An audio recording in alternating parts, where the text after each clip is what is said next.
Welcome to the Insomnia Project. Sit back, relax, lie back and listen as we have a calm and hopefully mundane conversation to help you drift off and find your way to sleep.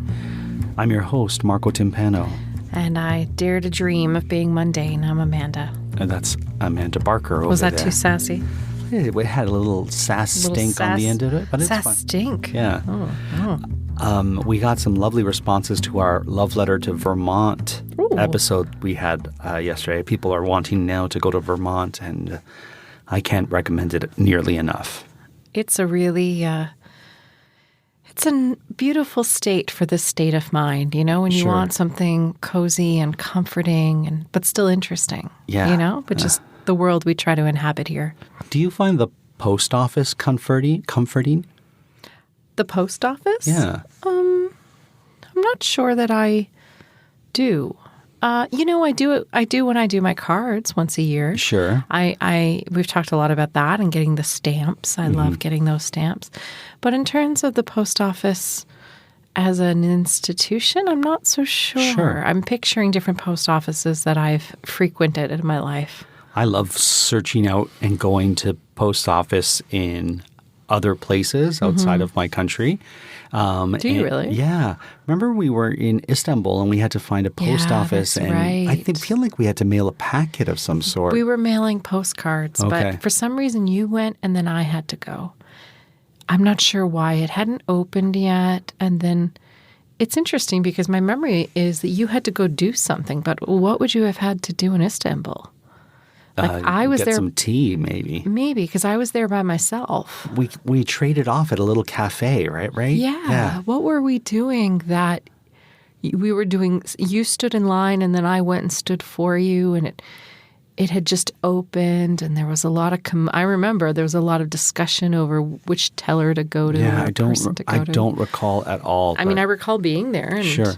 I think we were trying to mail postcards to our niece and nephews. Sure. Yeah.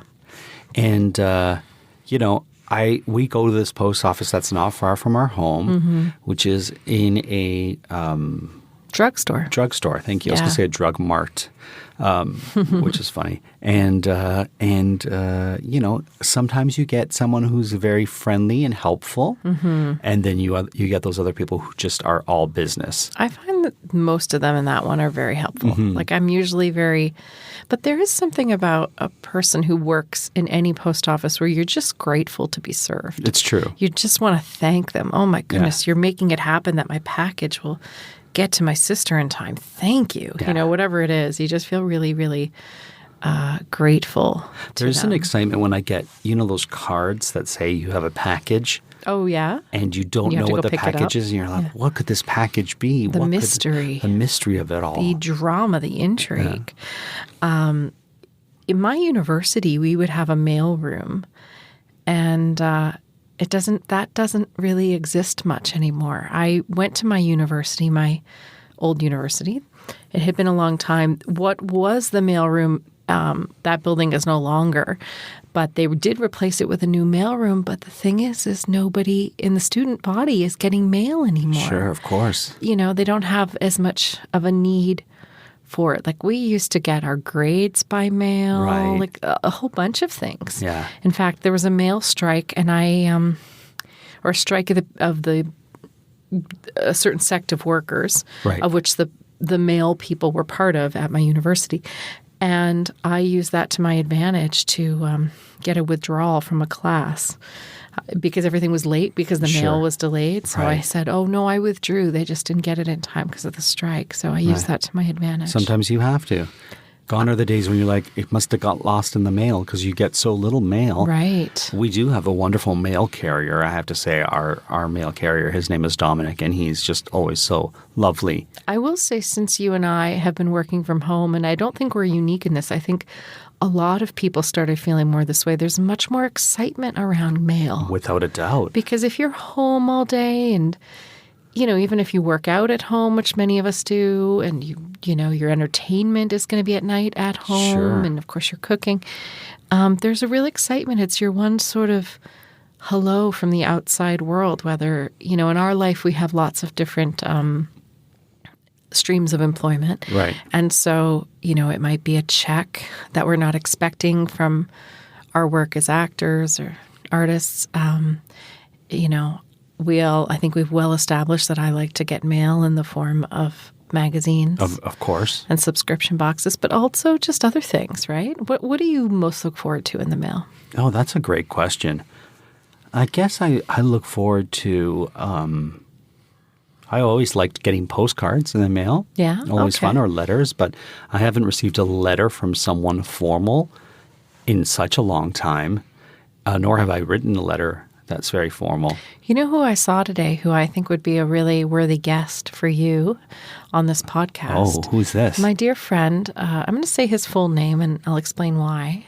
Or should I not say his full name? Do you do what you need to do? Well, anyway, I don't know. People probably won't be able to spell it anyway if they wanted to find him. I don't know if he needs anonymity. But anyway, his name is Chris Levier. Yes. And he is a master at letter writing and card sending, just sending little hellos in the mail. Sure. He's it's part of sort of who he is. Mm-hmm. And he's so sweet. And he said, let's get together for a tea, which is just the sweetest thing in the world. But he's sort of from another era. Right. And he's quite a letter writer himself.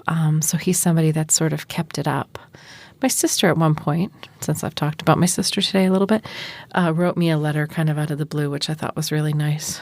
And for nothing in particular. She just wanted to write a letter once. Oh, when's this? I don't know, a few years ago. Oh, okay. Yeah. I thought... I didn't write her back, so that exchange or that hope for exchange didn't go very far. But. You just received recently some address stickers. Mm-hmm. Did you know that? I did. I think I did. Mm-hmm. One of the charities. I think I have more than you now. It used to be you had a lot. Yeah. You got a lot of bunnies and Easter egg. Yeah, it was an Easter theme, I think, from Heart and Stroke. Yeah. Right. And that's the lot. charity that Amanda's referencing there. We have a lot of yeah. these now. Yes. It's become a thing we that's have happened. More of those letter address tags than we could possibly send out. I know. We could send a letter every day using one of those little sticker address tags and probably still have enough for a while. It's true. Like for a year at least. Yeah, I'm not sure. There's a lot of them. And I just keep saving them. So if people don't know what we're talking about, or if you're in a country that this is not, I don't know why this has become a thing here. But what I'm finding is when I donate to various causes, organizations, charities, I've become now part of their mailing list because they ask for your address. Of course. The donations are usually because a friend is doing a birthday fundraiser of some kind. So over the years, you throw $50 here and $35 to that walk or run, whatever. Of course. And so you become known to these charities. So what I'm finding is, especially around the holidays, but even, those ones were Easter themed. So I guess they're like, holidays are maxed out. Let's hit the people at Easter. They're sending, and there's a word for it, where people or where organizations send you something because they think you're more likely to give back in return. It's like a reciprocal soft contract. I see. Those are my those are my words. I'm not sure. I love that. A reciprocal soft contract. that phrase here. In other words, when we talked about contracting in human relationships, we talk about soft contracting. So not a signature anywhere, but somewhere where you say, okay, are we in agreement on this thing? And that person in the conversation or interaction says, yes, we agree on that. Right. That's a soft contract because now you have created alignment with the other party.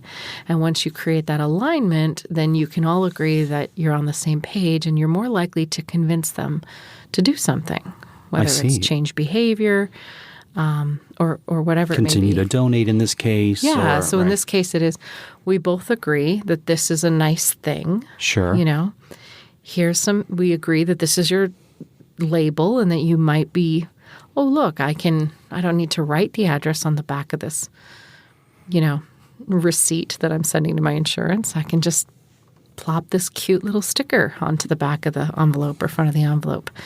Well, they're really nice at that hospital or that society or that organization. Maybe I'll just throw an extra little $30 their way, that kind of thing. That's what it is.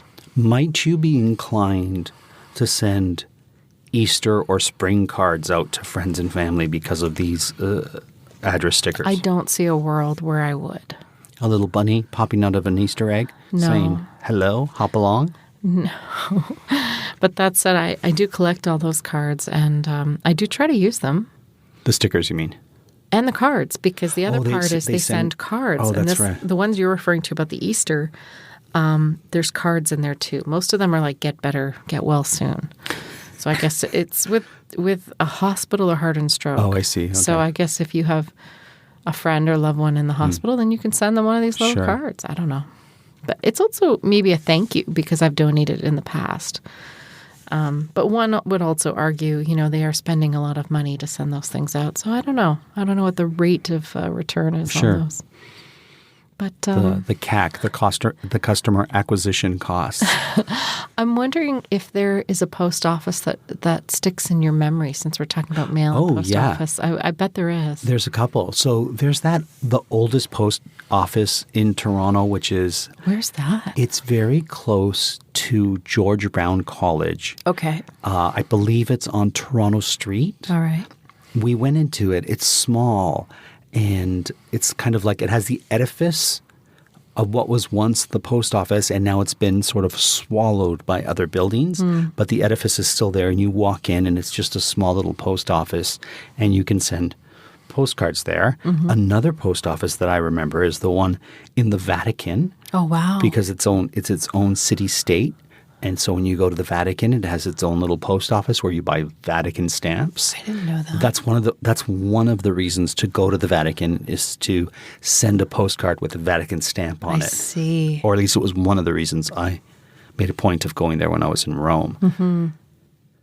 I'm trying to think of we've been to some really cute post offices. I'm trying to remember the one that I used to go to in Korea.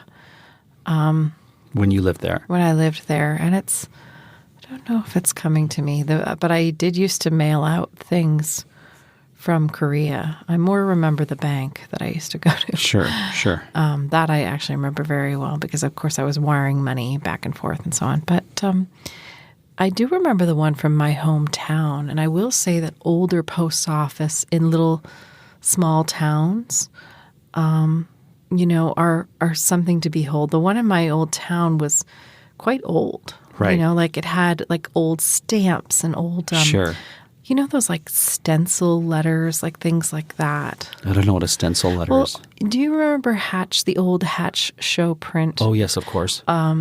Workshop in Nashville. Now it's in the basement of the Country Music Hall of Fame, but it used to be a very old print shop. Right. So I feel like post office have that sort of old, just really almost gilded kind of, just the stamp has been used for decades, that type of feel to them. You know? Speaking of stamps, when you go to buy stamps, do you just say, I want $10 worth of stamps, or do you look at the stamps and choose the stamps you want? No, I usually say, can I get a book of stamps? And then I'll say, which ones do you have? And they'll say this one. They don't usually give me an option. Oh, I always say, can I see the stamps you have? And I make them pull them out. And then I'm like, just recently I bought tulips, I think they were stamps, because they were I was deciding between the tulips and there was some creature of the deep or something. And I was like, what do I use? What do I use? And so I went with tulips. If I was an architect or somebody that planned airports, and I just say this to the world, what I would love is a post office in every airport. Oh, this is brilliant. Because so many times you buy the postcard and you may even get the stamp, but oftentimes what happens is, I can think of so many times where this has been the case. You and I are, in whatever country you want to pick. Say we're in Peru. This time last year we were in Panama. Okay. So say we're in Panama, but it could be anywhere. And you inevitably go to a little kiosk or a lovely vendor on the street side or that type of thing. Oh, three postcards for $2 or $1 or whatever it is. And then you think, oh, you know what would be good? We'll send a postcard. My nephew would love it. My niece would love it. My other nephew would love it, and so on. And you well, now I haven't mentioned my other nephew because I have 3 nephews. I'm blessed with nephews. So in any event, you go and then maybe you sit somewhere with a coffee or whatever the beverage is where you are, and you write Maybe a them out. Fanta, an orange Fanta. An orange Fanta, a mojito, if you will, whatever. A yogurt-based drink. Yes, a lassie. Anyway, and then you sit and you write out your postcards. And I do have memories of doing that when I was backpacking Asia, just having like an afternoon where I just sat. And Sure. Actually, I remember doing it in Hong Kong, just writing and writing and writing. But then you are tasked with, okay, you have all these postcards, you bought them, you filled them out for your loved ones. And then you are, as we were in Istanbul, tasked with finding a post office. Sure. Finding stamps, communicating with someone, having the right, currency for the stamps. Of course. If they're not taking, because some of them are kind of old school, Mm-hmm.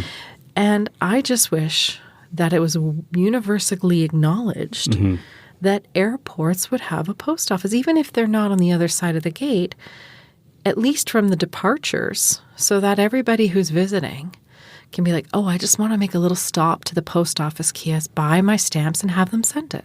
How hard would that be? If you can buy postcards at one of the little stores in an airport, Yeah. you should be able to buy the stamps Agreed. and mail it out from there. I agree. And I just think, really, ideally, it would be great if you had it on the other side of customs or security, because then, inevitably, if you're like us, you do get there early. You are kind of just sitting there. And it's an easy thing to sit and do for that hour that you're waiting to board your Sure. plane. So wouldn't it be great to go and buy, or, you didn't have time in Paris to buy postcards, but now you're like, oh, what would be nice? I think there's quite a business opportunity there to buy those postcards. Because I know so many people that buy the postcards and then they don't ever bother to Yes. fill them out. They just buy them. I've done it. Or they fill them out, they take it to that level, but then they don't, I never found, we'll find a post office today. I'm sure we'll see one. Or how many times have you sent a postcard from a place and you sent it from your hometown? Yeah, So that the stamp I try is, really hard not to do that.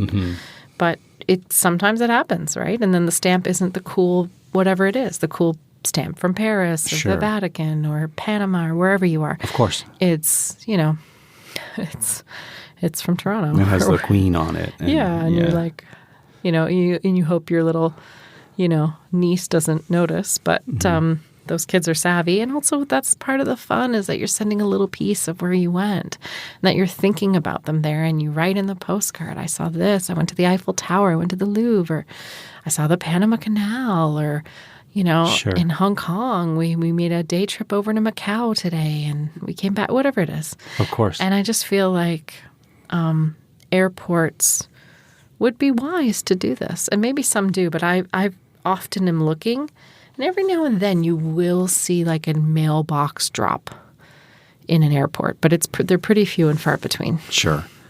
I want to send more postcards to people I know, and I have some yeah? postcards, so I should start writing them out, especially at this time of year where, it's cold, people are inside, it can feel a little bit gloomy, a little bit gray, and, just sending someone a postcard for no reason is a delightful thing.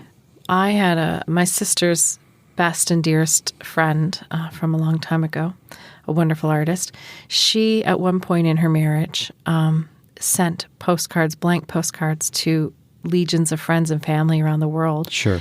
And as a fun project, really, and an act of love and many other things, she got everybody to send them to her husband so that he got different postcards from all over the world. Oh, that is sweet. Isn't that lovely? Yeah. So there's lots of things you can do with postcards. They're small, but they also don't take up a lot of room. So they're a nice thing to collect for those who do. I know my sister used to collect them. She used to put them on her closet door wall. She'd have a collection of postcards. Where do you put your postcards when you receive them? I put them in my taxes. Oh, you do? Yeah, things like that I throw into, because we still keep old school files for our taxes. So generally speaking, that's what I do. I don't know. It's not probably the best choice, though. Or I throw them in with photos, but then they just kind of languish. We have a few on our fridge. We do. They go in our fridge for a long time. Yeah. When we get a postcard, it's pretty committed to our fridge for sometimes a year or at least half a year. Sure. And inevitably, I do a big cleaning of the fridge, and then I'm like, okay, it's time to take this down. What's always fascinating is when Amanda and I are in a place and we're buying postcards, you and I have both very different postcard attraction. Oh, really? Yeah, we tend to... I like a woman in bikini with something sassy with like 80s hair. No, I'm just joking. Like we have purchased bums those on a beach or whatever. we have purchased beach bums. Wish you were here. I don't know. We have sent those out to people. We have. I don't know. Sometimes I like the ones that have little squares with different parts of the city, and you prefer the different ones. It's just interesting to see people's taste. I know when we were in Tel Aviv, we were looking for postcards, and you and I had very different tastes. I had a collection of really beautiful postcards. I still have them from Korea. There used to be gorgeous postcards in Korea, really beautiful ones, almost like little. And they were so nice that you think, oh, okay, I want to frame them. They had like a framed border around each one. Sure.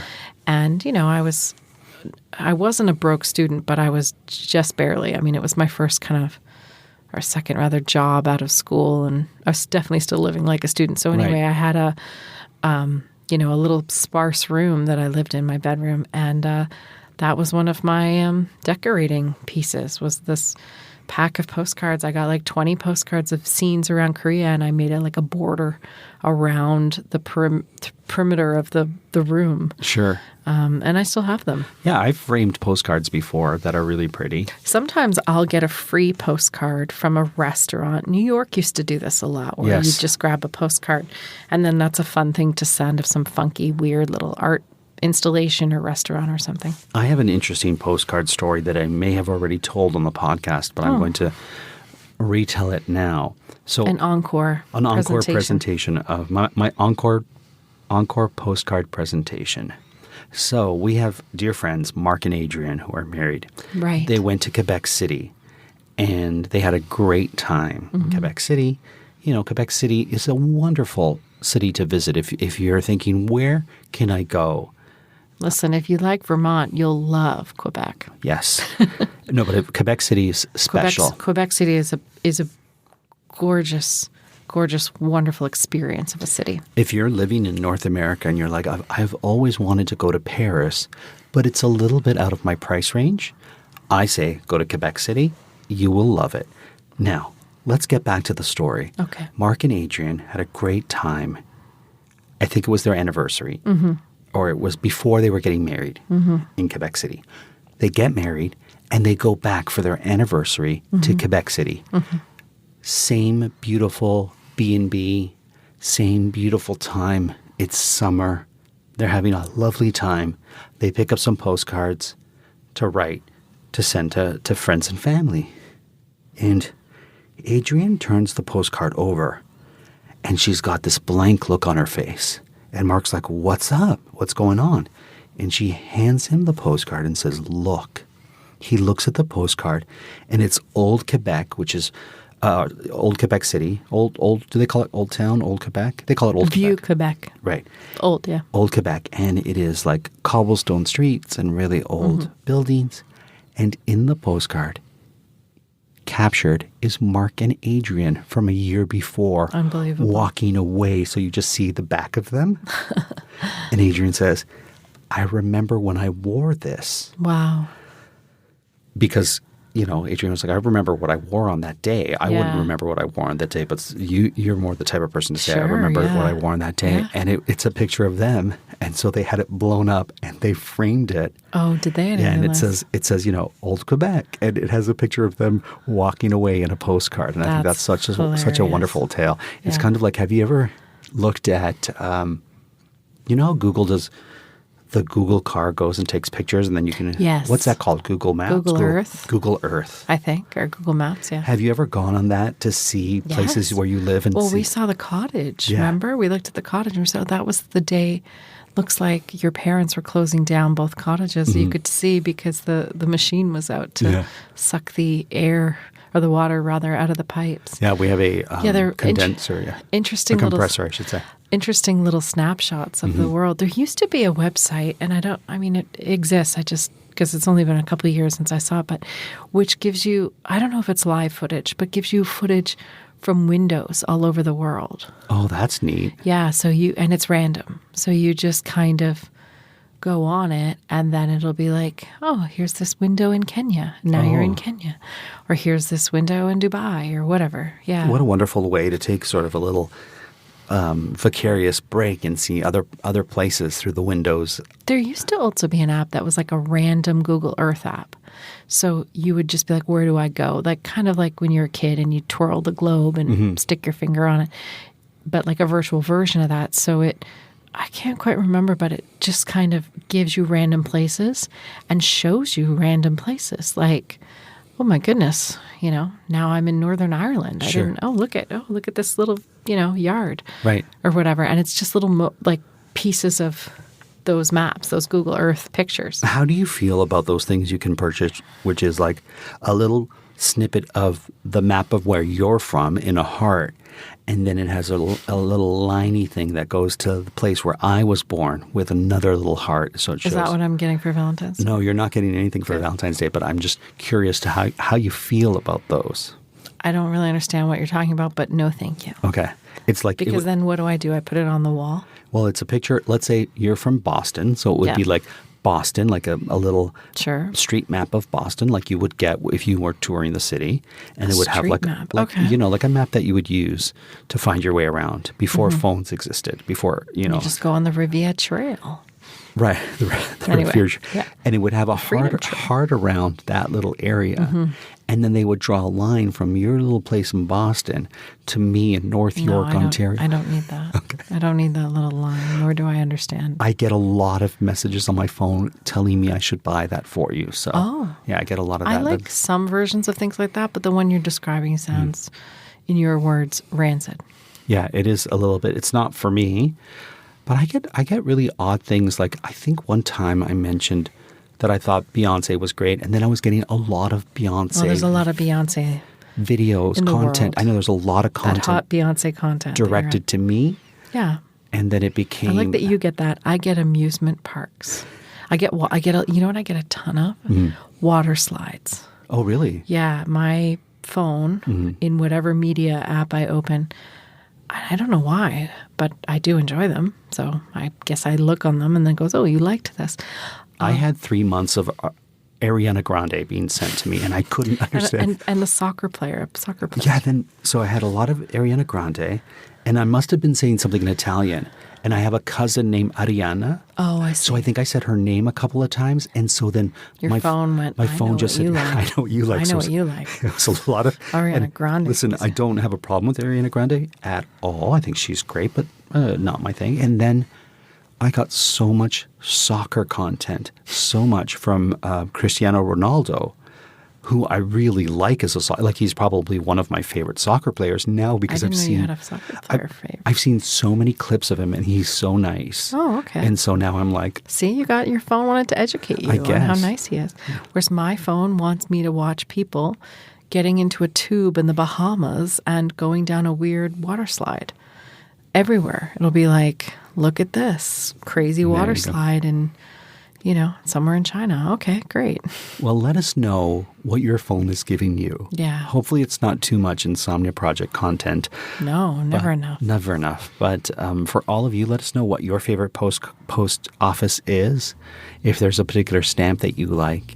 And until next time, we hope you enjoyed this particular episode. Any last things you'd like to say, Amanda? No, I thought we started to get we started ramping up with the phone combo, and I just want to get back to the beautifulness of post offices around the world. So, I'd love to hear people's experiences with different post offices around the world. Yeah. And until next time, we hope you are able to listen and sleep.